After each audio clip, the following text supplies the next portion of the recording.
નમસ્કાર દોસ્તો, વિડીયોમાં ફરી એક વખત તમારું સ્વાગત છે।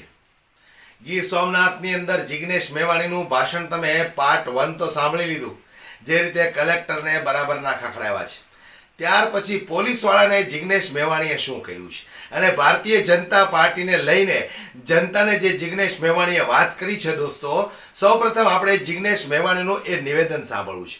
પણ જે રીતે પોલીસ ઉપર જિગ્નેશ મેવાણીએ આકરા પ્રહારો કર્યા છે, ખરેખર પોલીસને પણ હવે જાગૃત બનવાની જરૂર છે। આ ઘમંડી અભિમાની નેતાઓના ઈશારે આ પોલીસો જે કામ કરી રહી છે, તો હું પોલીસને પણ કહેવા માંગુ છું કે તમે લોકોએ તમારી મહેનતથી ભણી ગણીને ડિગ્રીઓ હાસિલ કરીને આ ખાખી વર્દી પહેરી છે અને આ ભારતીય જનતા પાર્ટીના ઘમંડી અભિમાની નેતાઓએ જનતા સામે જુઠ્ઠાણાઓ ફેલાવીને જનતાને બોટલમાં ઉતારીને જનતા સામે પ્રકારના વાયદાઓ કરીને આ ખુરશીઓ હાંસિલ કરી છે।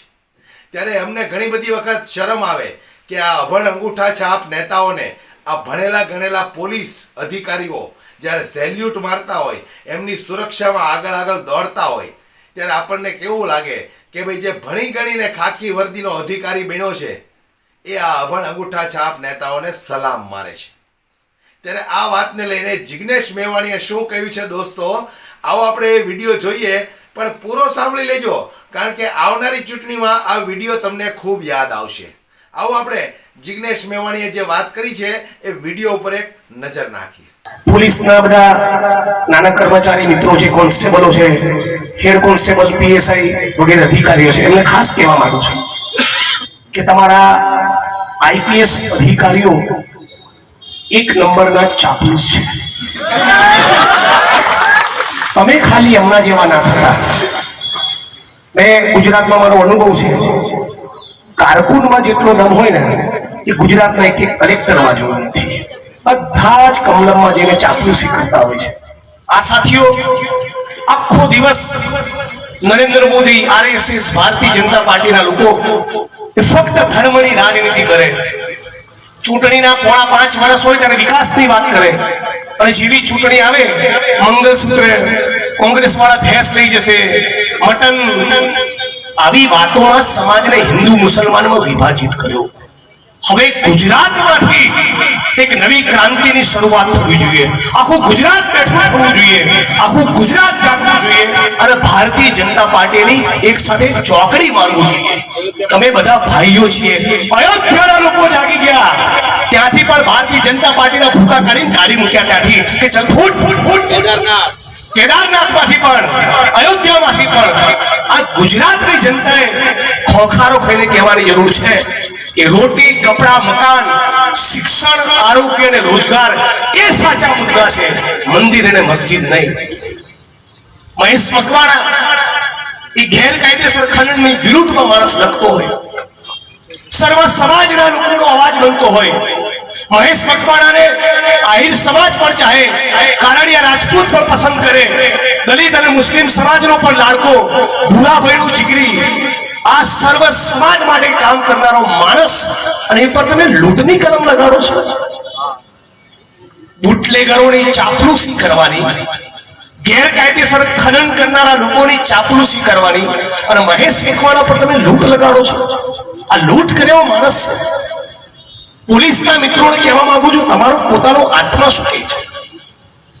તમે જે દિવસે નિવૃત્ત થશો એ દિવસે તમે અરીસા આગળ ઉભા છો તો તમને તમારો આત્મા શું જવાબ આપશે? તમારામાં તાકાત હોય તો સત્તાધારી પાર્ટીના કોઈ ધારાસભ્ય ઉપર તમે ગુનો દાખલ કરો। તમારામાં પાણી હોય તો સત્તાધારી પાર્ટીના કોઈ સાંસદ, સભ્ય કે મંત્રીની ઉપર તમે ગુનો દાખલ કરો, તો હું માનું કે તમારી છાતી છે। વિરોધ પક્ષ, એમાં અમારા 12 એમએલએ અને જે માણસ ચૂંટણી હાર્યો એની પર તમે લૂંટની કલમ લગાડી, શું મોટી ધાડ મારી? ધાડ તો તમે એ દિવસે મારી કહેવાય કે ગીરના અભયારણ્યની આજુબાજુમાં જે રિસોર્ટ છે ને કરોડોના, એમાંથી એક તમે તોડીને બતાવો જે ગેરકાયદેસર રીતે ચાલે છે, તો તમે ધાડ મારી। આજે આટલી મોટી સંખ્યામાં આપ સૌ ઉપસ્થિત છો, લાંબુ ભાષણ કરવાની જરૂર નથી, તમે સૌ સમજદાર છો, પણ તમે બધા ગાંઠ મારો, તમે બધા સંકલ્પ કરો કે નગરપાલિકાની ચૂંટણી આવે, વિધાન જ્યારે સંસદની ચૂંટણી આવે ત્યારે કોઈ શક્તિ તમને ખરીદી શકતી ના જોઈએ. આપણો એક માણસ એ ચપટી ચમાણામાં વેચાવો ના જોઈએ. આપણો એક પણ વ્યક્તિ એ પૈસાથી બીજી કોઈ લાલચમાં ના આવવો જોઈએ. આજે ભાઈ વિમલભાઈએ વાત કરી, મીઠાઈના ડબ્બા કલેક્ટર તંત્ર સુધી પહોંચે છે, ડેપ્યુટી કલેક્ટર સુધી પહોંચે છે. બધું જ અમારા મનમાં છે. અહીંયા જિલ્લા કલેક્ટર તંત્રમાં કોણે કોણે દાદાગીરી કરી, કોના કોના મકાનો પાડ્યા, કોની હોટલો તોડી, કોની દુકાન તોડી, પશુઓના ધારિયા તમે રહેવા નથી દીધા. તમારી દાદાગીરી તો વિચારો. એટલે હે ગીર સોમનાથ કોડીનારની જનતા, હે બધા યુવાન મિત્રો, તાકાત તમારી છે. વિમલભાઈને અમારી કોઈ તાકાત નથી.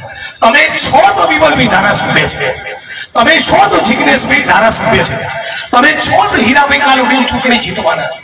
જનતાથી મોટું કોઈ નથી. અને એટલા માટે તમે અમારી ઉપરની તમારી પોતાની શક્તિ, તમારી પોતાની તાકાતને તમે ઓળખો. આખો ગીર સોમનાથ જિલ્લો એક થઈ જાય, 20,000 લોકોની રેલી કરો, એક યાત્રા કરો, કોઈ મોટા નેતાને બોલાવવાની જરૂર નથી. તમે બધા જ નેતા છો. તો હું નથી માનતો તમારા ઘરનો એક કાંકરો પણ કોઈ ખેરવી શકે. એ સંકલ્પ તમારે કરવાનો છે. અમે તો છીએ તમારી જોડે. તમારા માટે મીડિયામાં બાઇટ પણ આપીશું, તમારા માટે પત્ર પણ લખીશું, તમારા માટે અનશન કરવું છે તો અનશન પણ કરીશું. પણ મૂળ લડાઈ તમારે લડવાની છે. અમે તમારા ઠેકેદાર છીએ, તમારા સાથ આપનારા તમારા ભાઈઓ છીએ, તમારા સમર્થક છીએ. પણ મૂળ અસલી લડાઈ એ તમારે બધાએ લડવાની છે. અને આપણે 2027ની ચૂંટણીમાં નવી સરકાર બનવાની છે. તૈયાર થઈ જજો. તારો આખા ગીર સોમનાથમાં જેટલું પણ ગેરકાયદેસર ખનન થાય, જ્યાં પણ ડ્રગ્સ મળતું હોય એની યાદી મને પહોંચાડો ત્યારથી. જ્યાં પણ દારૂના જુગારના અડ્ડા ચાલતા હોય એનું લિસ્ટ બનાવવાનું શરૂ કરો. અમને પરસો પાડવાનું ચાલુ કરી દઈએ. ના શું પાડે? આ રાડ પાડી જવા જોઈએ તમારાથી, ખાલી નેતાઓના લીધે નહીં. તમારી પોતાની શક્તિને નહીં ઓળખો તો કોઈ નેતા તમને નહીં બચાવે. તમે જ નેતા છો, તમે જનતા જનાર્દન છો. નેતાથી મોટું કોઈ નથી. આખા ગીર સોમનાથનો કારડિયા રાજપૂત, આખા ગીર સોમનાથનો આહિર સમાજ, આખા ગીર સોમનાથનો દલિત મુસ્લિમ કોળી પટેલના માલધારી, આ તમે બધા એક થઈ જાઓ. ઓલા કલેક્ટર ફલેક્ટરના ચણા મમરાઈ ના આવે. એટલે શક્તિ તમારી ઓળખો. આટલા બધા મુદ્દા કેમ કલેક્ટર તંત્રની તાકાત નથી અમે કામ કરવાની? મને એક મિત્રએ કહ્યું એટલા માટે જિગ્નેશભાઈ તાકાત નથી કે થોડા દિવસ પહેલા ભારતીય જનતા પાર્ટીના એક મંત્રીના પુત્ર એ રાશનના કૌભાંડમાં પકડાયા અને એમાં કલેક્ટર તંત્રે 85 લાખનો તોડ કર્યો છે. પછી તમારામાં શું ઓકાત હોય? 85 લાખ રૂપિયાનો તોડ એ રાશનના કૌભાંડને દબાવવા માટે કર્યો છે. નિયમિત તમે ગેરકાયદેસર ચાલતા ખાણ ખનીજના અડ્ડામાંથી લાખોની કરોડોની તમે નોટ બનાવતા હોય.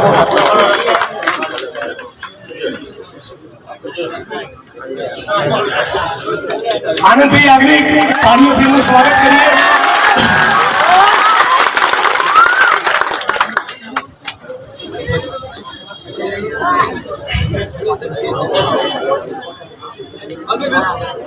આનંદ માટે જબરદસ્ત તાળીઓનો આવકાર થઈ જાય.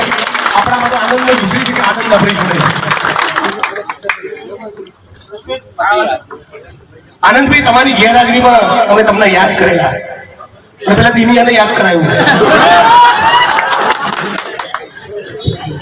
અને યાદ એ કરાયું કે તું અને તારો ભત્રીજો ભૂલતા નહીં, હજી સુપ્રીમ કોર્ટમાં અપીલ પેન્ડિંગ છે. 302 ના આરોપી. એટલે મિત્રો આ બાજુ બધા મિત્રોને 5 મિનિટ ખાલી બેસી જવા વિનંતી કરું છું.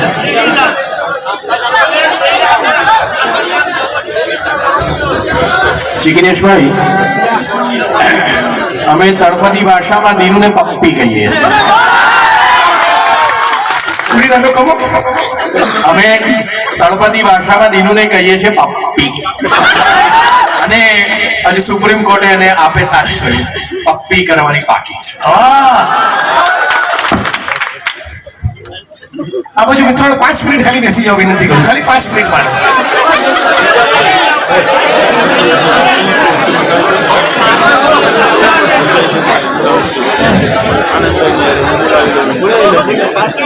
તમારે ત્યાં કોઈ ભેટાળી ગામ છે?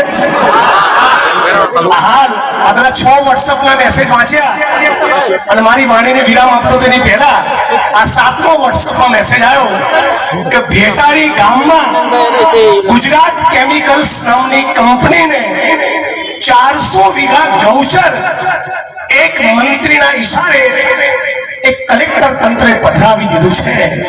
ગીર સોમનાથ કલેક્ટર અને ચેલેન્જ રાત તારામાં પાણી હોય તો ગૌચર કે સરકારી હેડે પાછું લઈને બતાય એટલે ખબર પડે. સાથીઓ, ગરીબ માણસના જે મકાનો તોડ્યા ને ગુસ્સો એના માટે છે. મહેશ મકવાણા માટે તમે લૂંટની કલમ લગાડી 5000 વોટ પ્લસ થઈ ગયા. આ વિડીયોને વધુમાં વધુ દોસ્તો સુધી શેર કરો, દરેક લોકોને ખબર પડે, કારણ કે આવનારી ચૂંટણીમાં જાગૃત બનવું પડે એ ખૂબ જરૂરી છે. કારણ કે જે રીતે બહારના રાજ્યની અંદર ભારતીય જનતા પાર્ટીની ધુલાઈ થઈ અને જે રીતે સુપડા સાફ થતા આવે છે, એવી જ રીતે ગુજરાતની અંદર પણ કોંગ્રેસે આ વખતે અલ્ટિમેટમ આપ્યું છે કે 2027ની ચૂંટણીમાં ભારતીય જનતા પાર્ટીને ગુજરાતમાંથી ઉખાડી ફેંકવાની છે. ત્યારે તમારી શું રાય છે દોસ્તો, મને કોમેન્ટ બોક્સમાં જરૂરથી જણાવજો. વિડીયો પસંદ આવ્યો હોય તો શેર કરજો અને લાઈક કરવાનું ભૂલશો નહીં. જય હિન્દ.